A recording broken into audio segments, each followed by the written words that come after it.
So after finishing a session for a client the other day, I got to thinking how after all these years of me working with energy, absolutely nothing surprises me anymore. I mean, just, what seems like wild, crazy things is just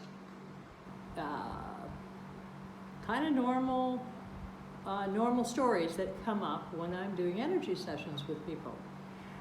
But that led me to the thought that most people, I don't think, really understand how energy might be affecting them.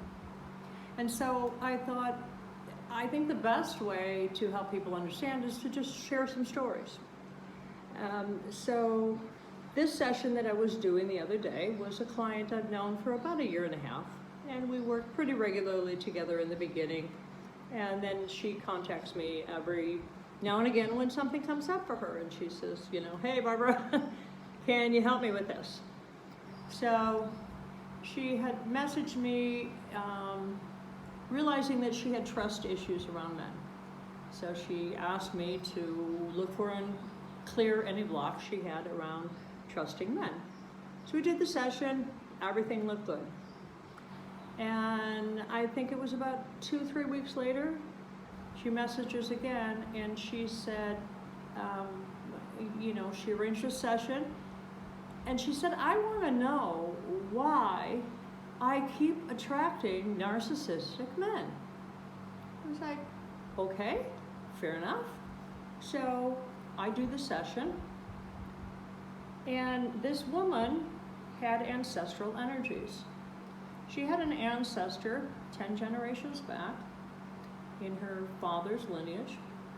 The ancestor was a female, and this ancestor had a really, really shitty marriage. When I work with trauma events, I just identify keywords, because we really don't want to know the story, because sometimes that can just make you relive the energy or intensify it. But the keywords that came up for this ancestor were pretty much everything you would associate with a shitty marriage, a shitty relationship. There was adultery, there was violence, there was abuse, sexual abuse, there was poverty, there was emotional torture.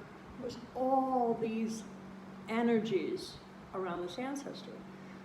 So what happens then is that gets passed on, and that becomes a part of the DNA. That creates what's known as epigenetic suppression. So if you're not familiar with DNA mutations or epigenetic suppressions, do a little search on it.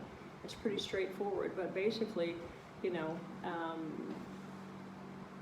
energy and environment affect the way our body functions. It affects the way our mind functions. It affects our behaviors, our beliefs, everything. So back to my client. Here she is. She is a beautiful, intelligent, lovely, early 30-something-year-old successful woman. And she's wanting to know, why do I keep choosing the wrong men? This is what I love about energy work. She could go, and I'm not downplaying traditional therapies, because they really do have their place. But sometimes you can't find the stuff that is messing with you, because it's coming from your ancestors, and you have no idea that this ancestor 10 generations back just had this horrible marriage.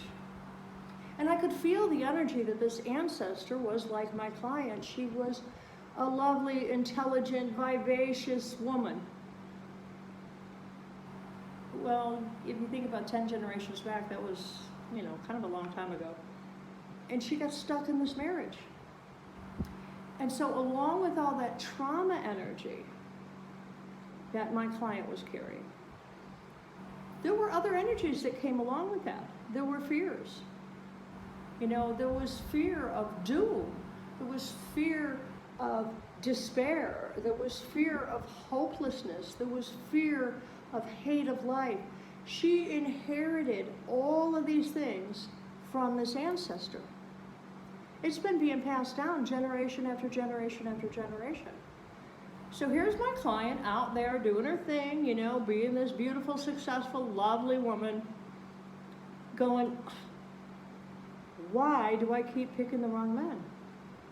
Well, she's picking the wrong men because in those energies was a rebellion against marriage, a rebellion against spouses. Her subconscious, her inner programming did not want her to have a successful relationship, did not want her to get married because it had all this trauma and fear around marriage based on what went on with this ancestor. Our DNA is programmed this way. It is programmed with heaps of stuff. Now, some of it we end up working through, but some of it is just sitting there. And you have no idea if it's affecting you. So here she is. She's been beating her head against the wall for quite a few years, trying to figure out, well, you know, why are my relationships so shitty? Why are they not working out? There's no way her mind was going to figure this out. It is only by identifying that energy that she was carrying that we could just get rid of it. And we could take that monkey off her back. And we could release those fears that she had about getting married, about, you know, getting involved with someone who later turned out to be just a real piece of work. That energy was informing her, informing every decision she made, every attraction she had. It's really quite amazing because this happens not just with relationships, it happens with everything. With everything. And I see these stories all the time. So yeah, so I'm gonna try and just share some more stories because I think stories are a great way of passing on information. And in this world of energy work, it's just truly amazing how your energy might be messing with you that you have no idea about. Anyway, have a great day.